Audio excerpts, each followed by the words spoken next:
Good evening, everybody. My name is Dorine. I'm a very grateful recovering addict.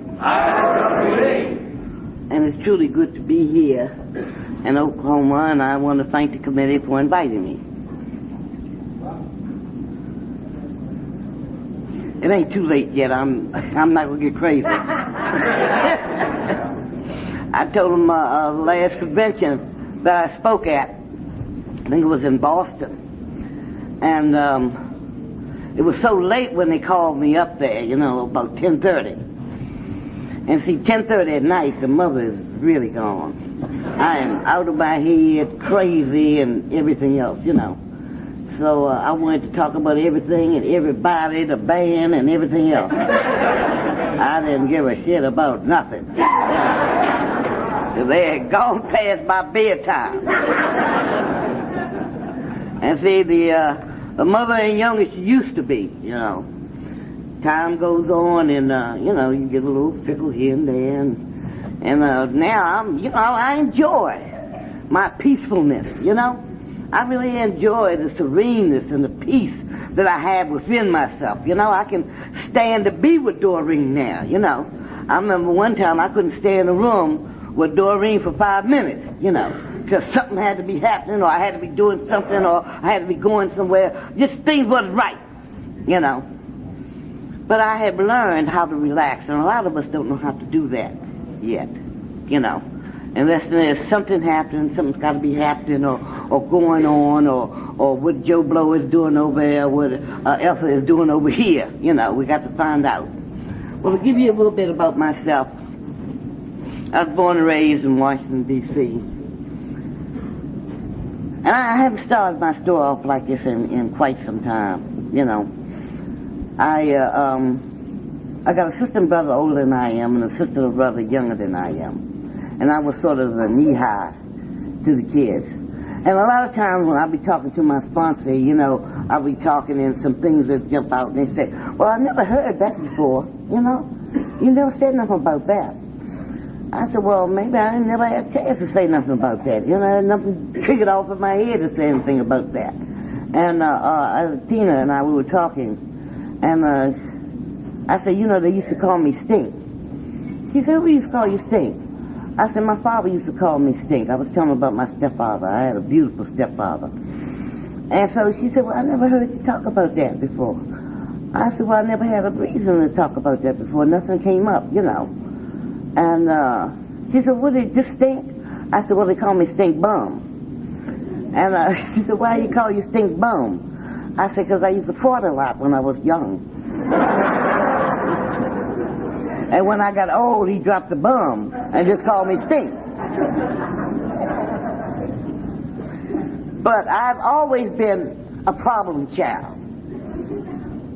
Don't ask me why, but I was always opposite from my sisters and my brothers. At the age of 8 years old, I was accused of being raped. And I did not get raped at that time.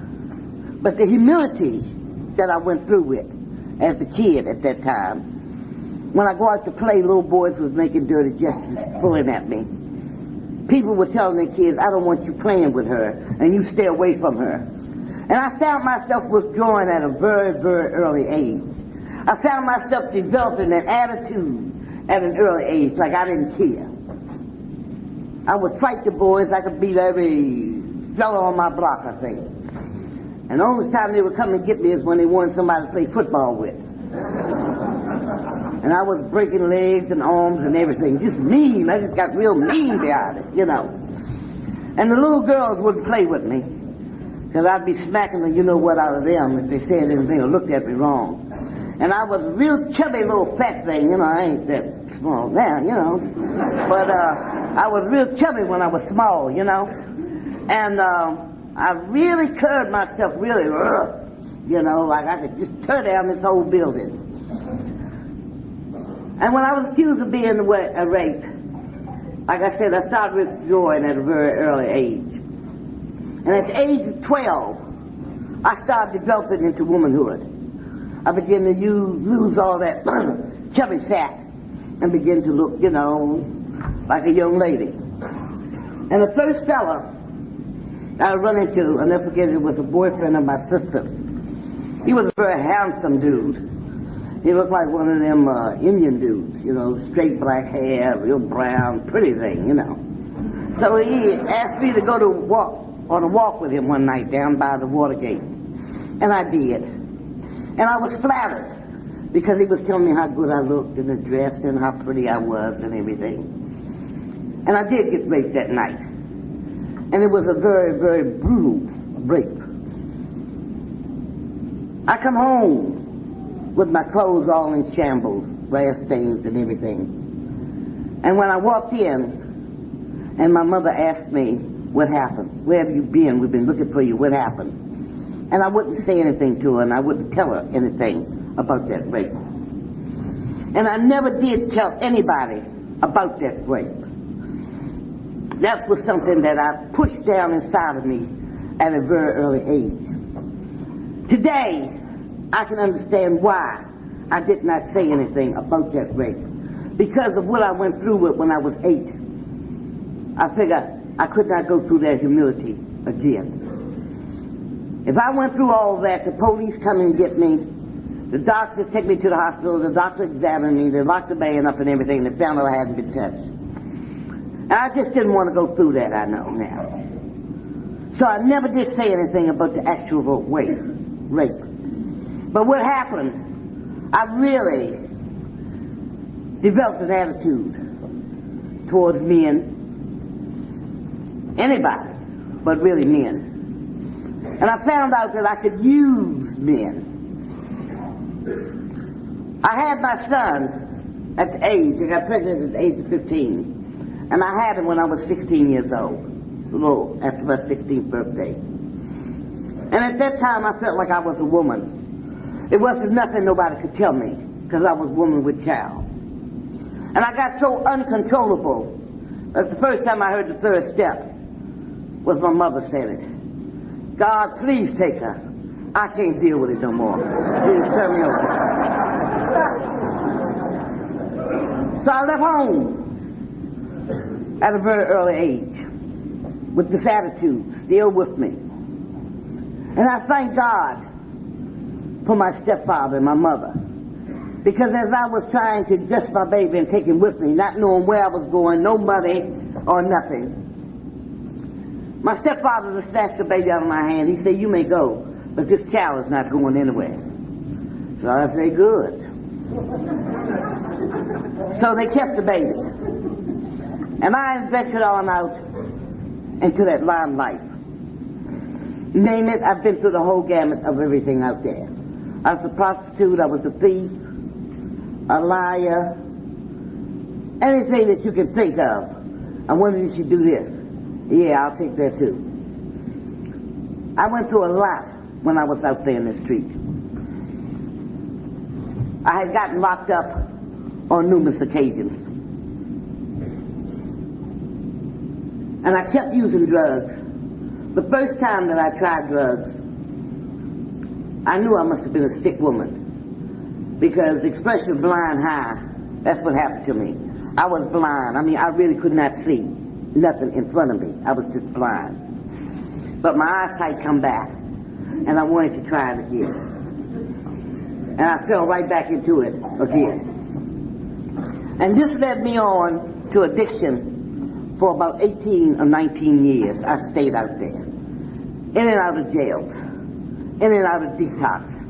I could always stop, but I never knew how to stay stopped. It was in June of '68. That's when they had all the riots in D.C. when Martin Luther King got killed. This time I had gotten locked up for the last and final time. And when they locked me up, I was in the alley picking up bottle tops, looking for some way to cook up some dope with. And the police come by and want to know what I was doing. I said, I ain't doing nothing but looking for some tops. So they threw me in a paddy wagon. Tops for what? So they charged me with possession. They took me over to Women's Detention Center in D.C. General Hospital. There they found out I had a heart murmur. And on top of finding out I had a heart murmur, they found out that I had a venereal disease that was in the first stage of syphilis. If I stand up here tonight and if I tell you that I knew what was wrong with me and I was about to go somewhere and see about myself, I'd be telling you a lie. Because I did not know what was wrong with me and I was not about to go anywhere to see about myself. So you see, I know it's only through the grace that I'm standing up here at this podium tonight. Because all that's in me, if I had stayed out there, I'd either be a blundering idiot by now or I'd be a dead woman with syphilis just ate my brains up. I laid over there for about 60 days before I went back to court. And I'll never forget, I called home and my son answered the phone years later. He was about 15, 16 then. And when he answered the phone, I asked him, I said, hi, how you doing? He said, I'm doing fine. I said, where's Mom and Pop? He said, Mom and Pop going to Atlantic City. I said, what? And don't they know I'm over here in jail? He said, they didn't put you over there. It's about time for them to start doing something else besides worrying about you. I said, what does this kid think he's talking to?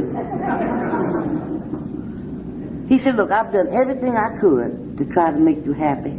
I've done everything I could to please you.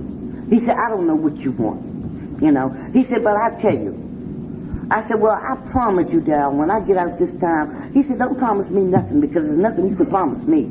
Because there's nothing that you can do for me. The only thing that you can do for me is to get you together. And when you get you together, then you will be done something for me. He said, but I'm going on about my life. And boom. He hung the phone up. I said, well, I'll be damned. That was really a shock. I just couldn't get over this kid talking to me like this over the telephone. But what he was saying was the gospel truth.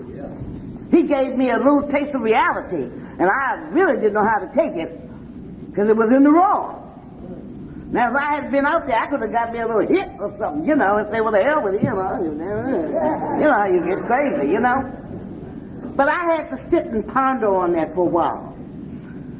Anyway, I went back to court and I made probation. And I come out. And they had a halfway house that they had opened up for women. The first halfway house in D.C. And I was one of the first women to go into that house. And I went into that house.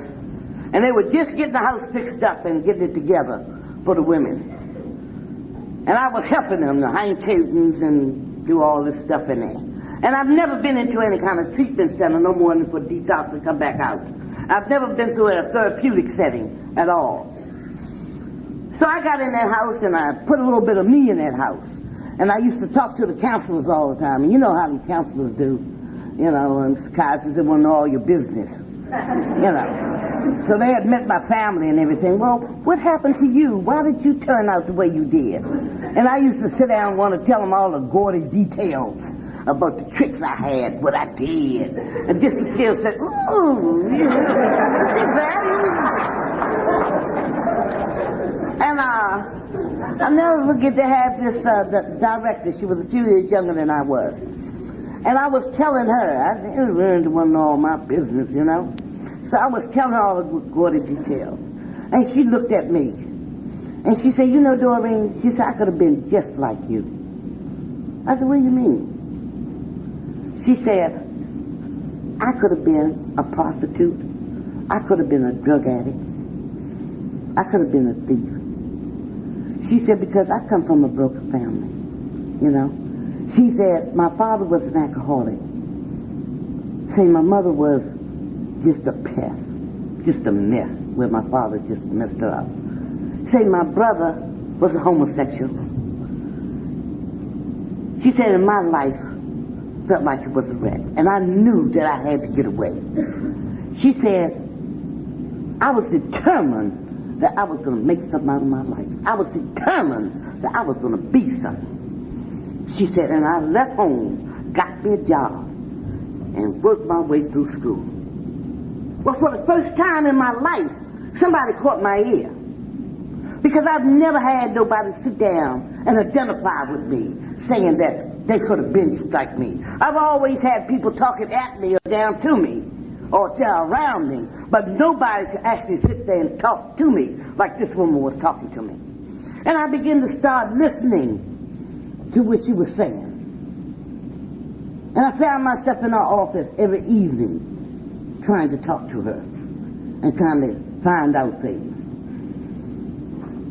When I first started out in the street and when I was younger, my mother and them used to send me to school. I go to school, but I wouldn't even try to learn nothing. I didn't go no further than the 8th grade in school, and I don't know how I got to the 8th grade because I didn't do nothing when I was there. I didn't hardly know how to read my own name.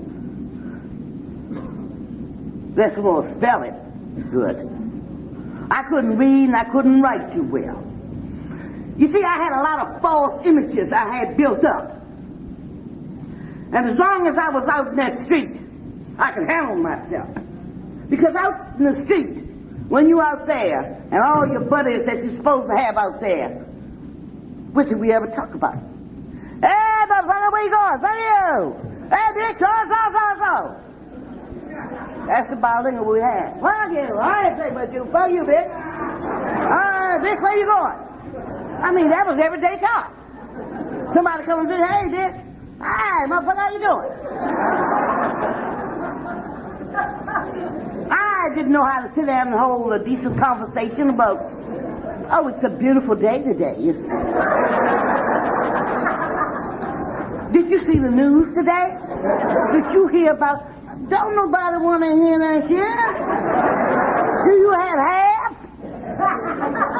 You got money to get half? To go in half with me? I don't want to hear nothing but today. Who cares but today?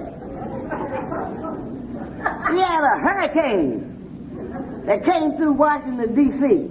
They call it Hazel. I ain't know nothing but the damn hurricane. When I got up, I want to know what the roof was off the house, cars was overturned. Well, when did all this happen? And what's that, Bay of Pigs when Kennedy was getting ready to blow up the world? Tell Castro if he come out there, what he gonna do to it? I didn't know they was getting ready to go no war. What war? That's just how crazy I was. So I felt real good and I felt safe being in that house, talking to this woman. And this woman began to talk and relate to me. I was the only resident in that house for about 8 months. So therefore I had gotten very comfortable in that house. And I felt very safe in that house. So anytime the counselors would go anywhere, they would take me along with them. And I was hanging very close to them. And after 8 months, the residents started coming into the house. And a lot of the residents were coming into the house. A lot of them was my peers. Girls I had shot dope with, girls I had exchanged money with, girls I had hustled with, girls I had even laid up with. Like I said, I've been through the whole gamut of that limelight out there. And as the house began to fill up with these women, we had about 9 or 10 women in, they were sort of short of staff. So the director came to me one night and said, Dorine, look, so I don't have enough staff people to cover the midnight shift. Do you think that you can handle it? And I told her immediately, yes, I can handle it. So she said, okay, I want you to lock up and lock in tonight. I said, fine. So when 12 o'clock come, I locked the doors, had the keys, and was sitting in the office with my feet up on the desk. Like I do something. And all of a sudden, here come these girls in the office. And we sit down and we start talking, a lot of gagging and lying to one another and everything. And one of them popped the next question and say, Dad, I sure would like to have a cup of coffee. And another one say, me too. Said, Dorine, let's go downstairs and get some coffee. I said, well, now, you know we ain't got no business in that kitchen, you know. Certain time we ain't got no business. She said, you got the keys, ain't nobody here but us. I said, yeah, but we ain't supposed to be down there. I call this wearing 2 hats. So she said, well, we ain't gonna touch it. We just gonna get the coffee, come on. I said, well, all right. Come on, let's go get the coffee. So we go down, and we get the coffee, and we sit down talking. And one of the girls says, "Hey, what we have for dinner tonight?" And I never forget, we had pork chops, and mashed potatoes, and spinach for dinner. And somebody said, "We had some pork chops." She said, "I'm going to give you a pork chop sandwich." I said, "Hey, wait a minute, we don't mess with the food. Because we ain't got no business down here. No way. Let's just get the coffee, and let's get out of here, okay?" The girl says, "Shit, you must be crazy, hungry as I am. I'm going to give you one of these goddamn pork chops." And before I knew it, I'd run up and barricaded the refrigerator. I said, "All right, everybody out of the goddamn kitchen. Ain't nobody got shit. I be out now." I was ready to kill anybody that come near that refrigerator. So one of the girls said, "See what you done did? Now we can't get the pork chop." She said, "Well, I tell you what, we'll get the coffee and we'll get out, Dorine. We'll clean up the mess." I said, "Well, get the goddamn coffee and hurry up and get out of here." And I'm still standing in that barricade the refrigerator. So they got the coffee and they left out. And I looked around and see everything was clean. I come upstairs. And all of a sudden I said, "Whew." And when I got upstairs, I locked the door. And for the first time in my life, and if we got any people in here from the treatment center, I hope you're listening to me. Good. For the first time in my life, I felt loneliness. When I got upstairs, I locked the door. And they started talking about me like a dog. They said they're going to give that so-and-so a pair of keys and she done lost her mind. She ain't nothing but a police this and a police that. And I needed somebody with me. I needed somebody to understand me. I needed for somebody to tell me, "Dorine, it's okay." I needed somebody to say, "Dorine, just let me put my arms around you. You're going to be all right. You did nothing wrong." But there was nobody. And I like to look at it as this, the God of my understanding. Get back. You're on the desert now. I don't know whether y'all know what a desert experience is. But a desert experience is when you're all alone. Out there on the desert. And you got nothing or nobody to come to your rescue. It's nobody but you and a God of your understanding. And wherever you're going through it, you got to hang on in there. Hold on. And just start rocking.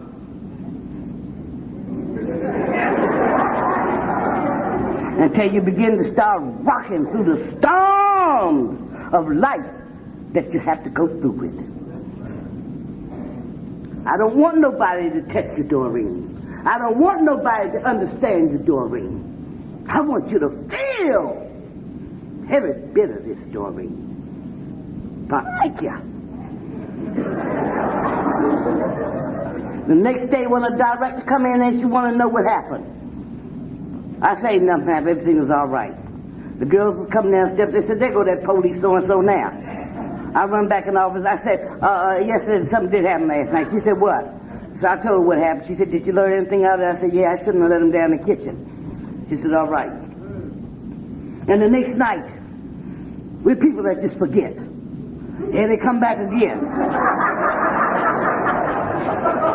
Laid back, talking trash. And the magical word come up, "Can we get some coffee?" And I said, "You know what? For real, y'all should get a petition. Because y'all should have some cookies and refreshments up here." You understand me? And if I was y'all, I'd get a petition and everybody sign it and give it to Miss Carson in the morning, because I'm not opening that goddamn kitchen tonight.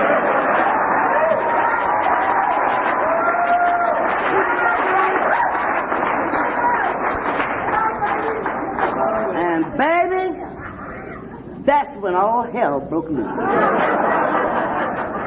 I was everything under the sun. But look here. For the first time in my life, my God opened my mind, opened my heart, opened my ears, and let me begin to feel, see, and hear. Dorine, what have you done wrong? Nothing.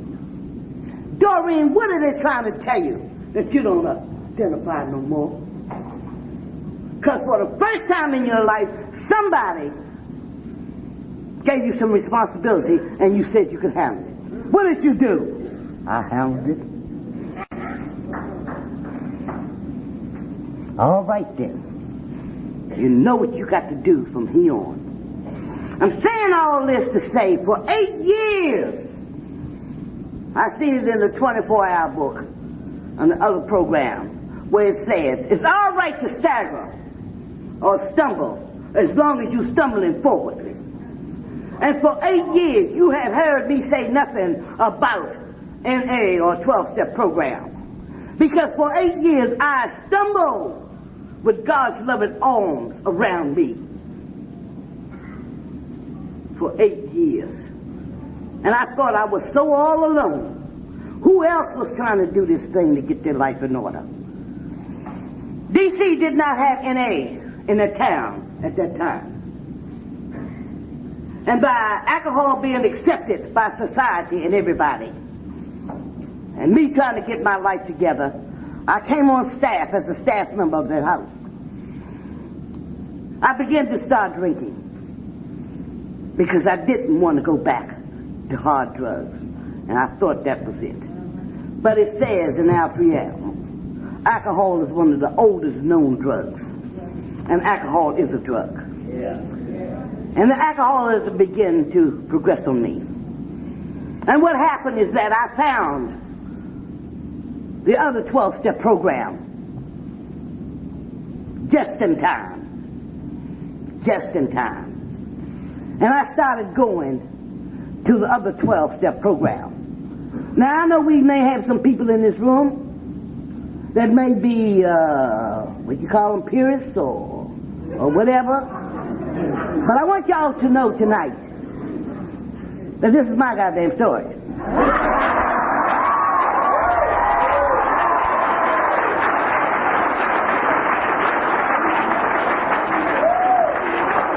I come in here, saved my life. However, and I went to that 12-step program for about 2.5 years. Until they told me there was a drug meeting up at the VA hospital. And I went up to the VA hospital to this drug meeting. And when I went up to this drug meeting, they had all the lights out. And the dope fiends was talking, you had to look like this to see who was talking. Where in the other program, they had bright lights like this. You know, people just talk. You know, you talk. You free yourself. And I said, well, who is that? What you saying? I mean, I'm used to, I can come out in the light now. Why should I keep myself in the dark? And they also had the other program preamble up there. And they had a little NA literature. And they happened to have the white book. So I picked up a white book. And I began to read that little white book. And I liked what I read in that white book. And this is when I called out to California. And I talked to Jimmy K. And Jimmy K explained to me what the Narcotics Anonymous program was for. And he told me that he would send me a starter's kit. And he sent us a starter's kit in D.C. I think I was in 75, 76, something like that. Now we got over 100-something meetings going on in D.C. and Narcotics.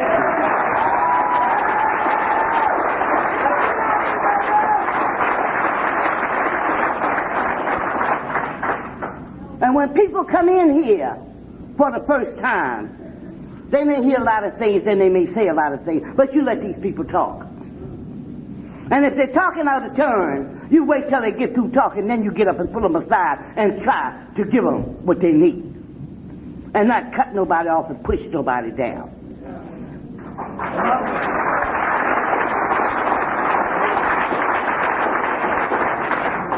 Since I've been in this program, everything in the world has happened to me.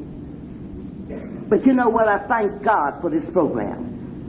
And as the sign says, what a difference a day makes. Yeah. 24 little hours. I come in here, and I had to give my man up. I had to push my family back. And I had to begin to start working on Dorine. Because when I first come in here with my husband this, my husband that, and them and this, and my mother and father that, and somebody told me, say, hey, Dorine, we want to know about you, not about mama, daddy, baby, and all that. What about you? And when you stripped all that from me, there I was, buck naked. What is it you want to know about me? If they would just, ain't no they. And I'll never forget, I began to start going, when I started going to these meetings. And I began to start getting some input in for myself. And when I made up my mind, because my husband was still practicing, that there was a decision that I had to make. And my husband was doing one thing and I was doing another. I come home one night and the hi-fi was playing and they had wine on the table and reefer and everything, and I walked in. And I looked around and everybody stopped and looked at me. And I went straight to my bedroom. My husband come in and he said, baby, what's wrong? Ain't you gonna come out here and join the party? I said, no, y'all go get on. I'll talk to you in the morning. I heard him go and say, man, I told you it's all right. My old lady understands. She understands everything. And I closed that bedroom door and I said, Lord, what am I to do about this? And a quiet, still voice came to me and said, Dorine, go to bed.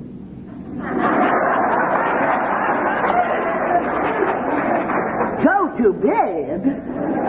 Who can sleep with all this racket? Go to bed. Well, folks, I want y'all to know I got in my bed. And I had the most peaceful sleep I've ever had in my life. It was like God had just got in that bed with me and just cuddled me in his arms and just rocked me right on to sleep. I woke up the next morning, it was one of them cloudy mornings, you know, with the mist rain coming down. And I got up, I said, Lord, what am I supposed to do now? Something said go to detox. And I went over to women's detox. And when I got over to women's detox, for some reason that morning, women's detox was crowded. And I had to sit down at the table and I sit next to this little old lady that was just crumpled up like this. Looked like she must have been about 80 or 90 years old. And I kept looking at this woman, and I kept saying to myself, this woman should be in somebody's rocking chair thanking her God for the life that she had. What is she doing in detox? And my eyes would not leave that woman at all. And all of a sudden, I don't know what the meeting was about, I didn't see that woman no more. Who I seen sitting in that chair was Dorine. There by the grace of God. If you don't do what you got to do, there goes Dorine. I jumped up in the middle of the meeting and I said, thank you.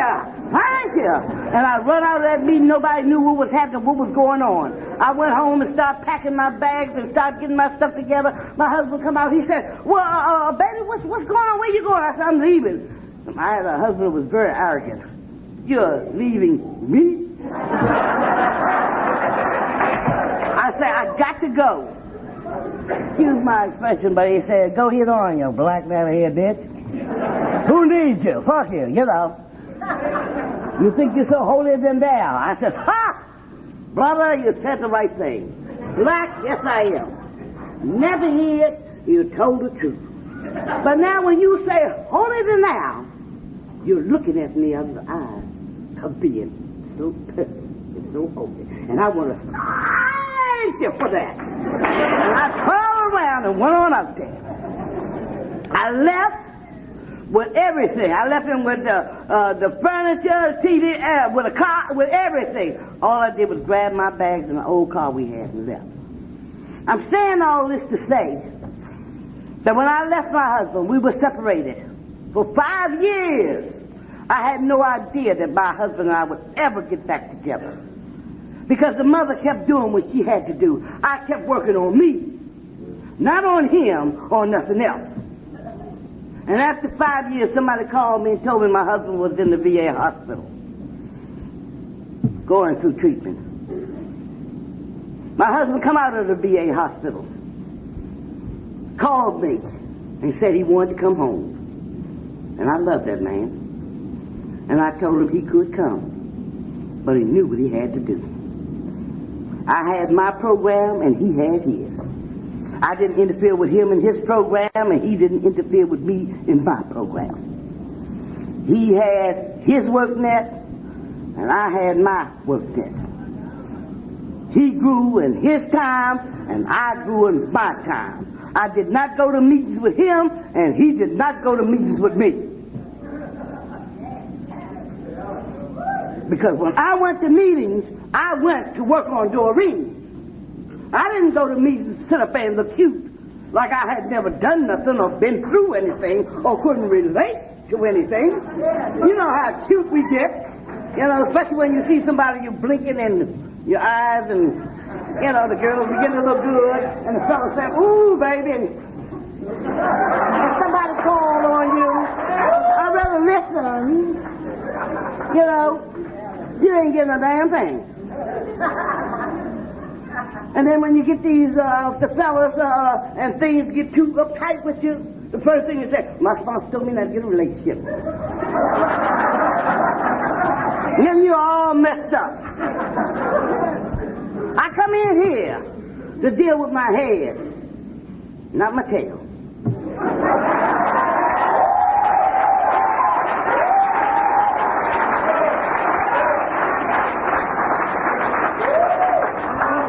A fella told me, he said, how can I was talking at an anniversary, my husband was there, how can you talk like that about yourself in front of your husband?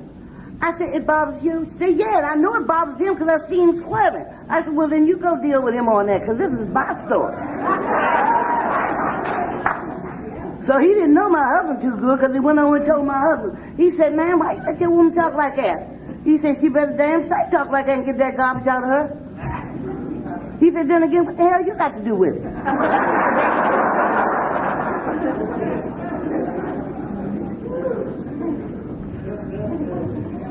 After being in this program for almost 10 years, my husband had a major heart attack. He busted the front walls of his heart out. 2 valves was dead. One was clogged up and one was just barely open. They gave him a year to live. He lived for 5 years after that year. And I'm saying this to say, you don't know what's going to happen or what God's got in store for you.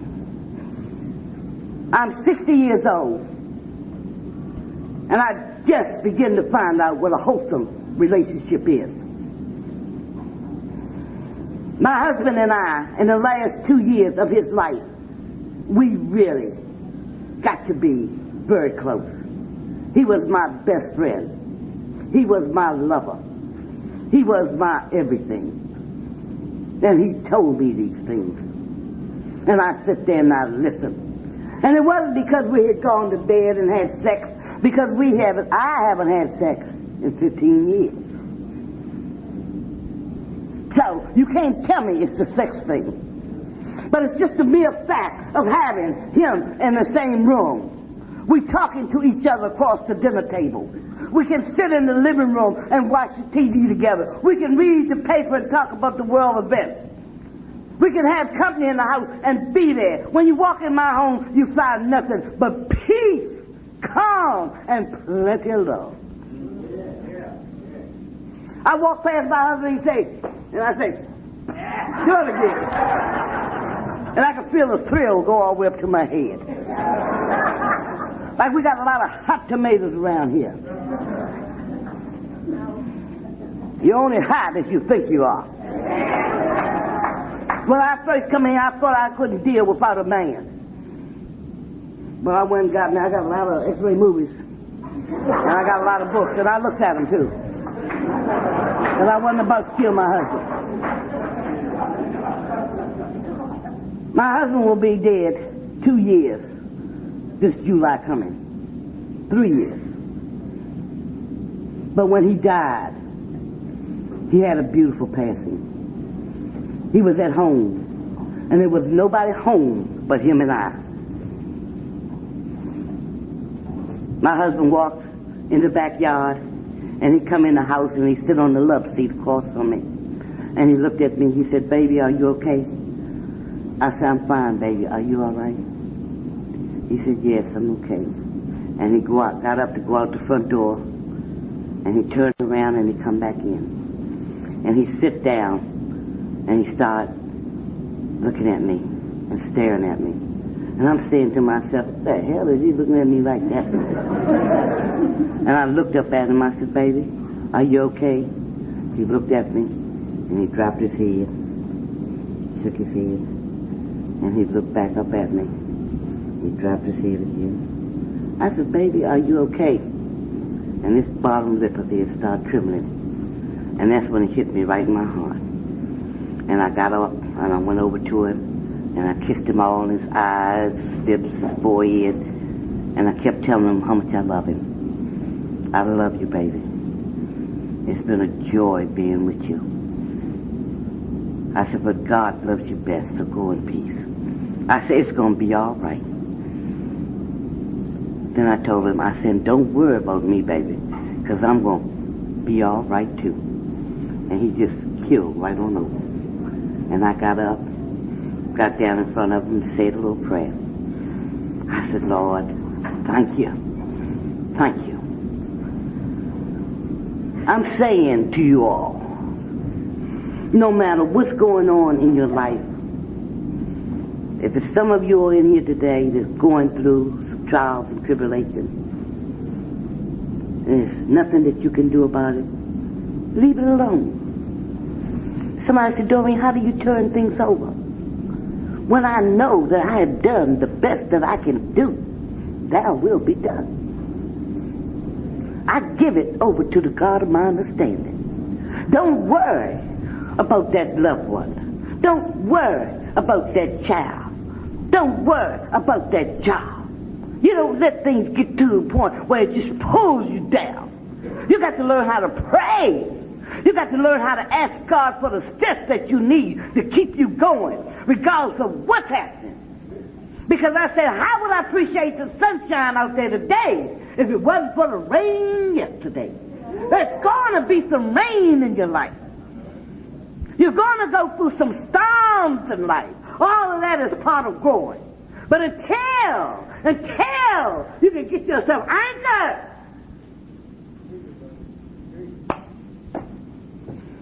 you don't be doing nothing but just floating around in and out. And when you come to the point where you know that you've done all that you can do, you've got to let go. Because God will step in and things will happen like you've never seen happen before.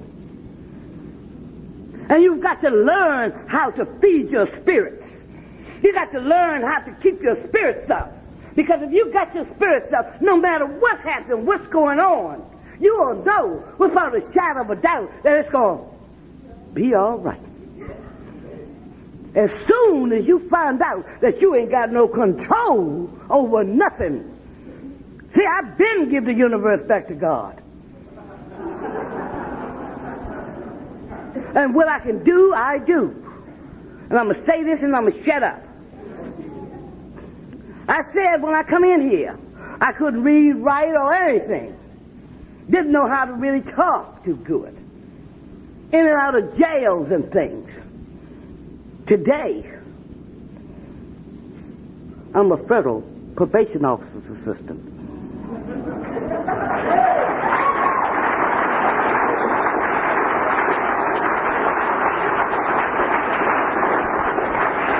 And I've been working in the courts for almost 18 years now. I carry a badge in my pocketbook. And today, the mother has a secretary.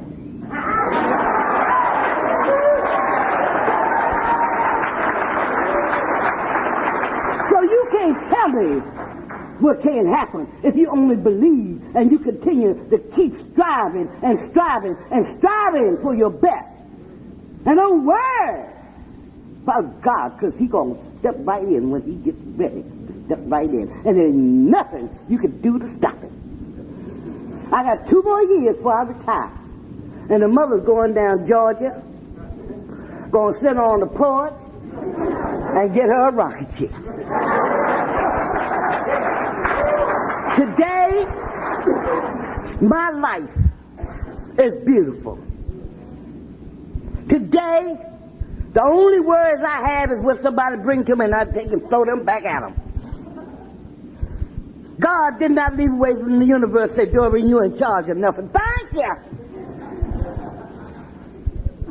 So all I can say to you, if you keep the faith and if you truly believe, I guarantee the of the Lord amongst the land of the living, and I do believe. Because God works through people. So I never know who's going to have something to open this Pandora's box of mine to help set me free. Now you see the mother standing up here tonight. I ain't got any tooth in my mouth. And who don't care is me. I done lost 5 sets, speaking, taking them out, leaving them, and I ain't about to buy no damn more. Can eat what I want and feel good. And if anybody got any problem with them, they can buy them for me.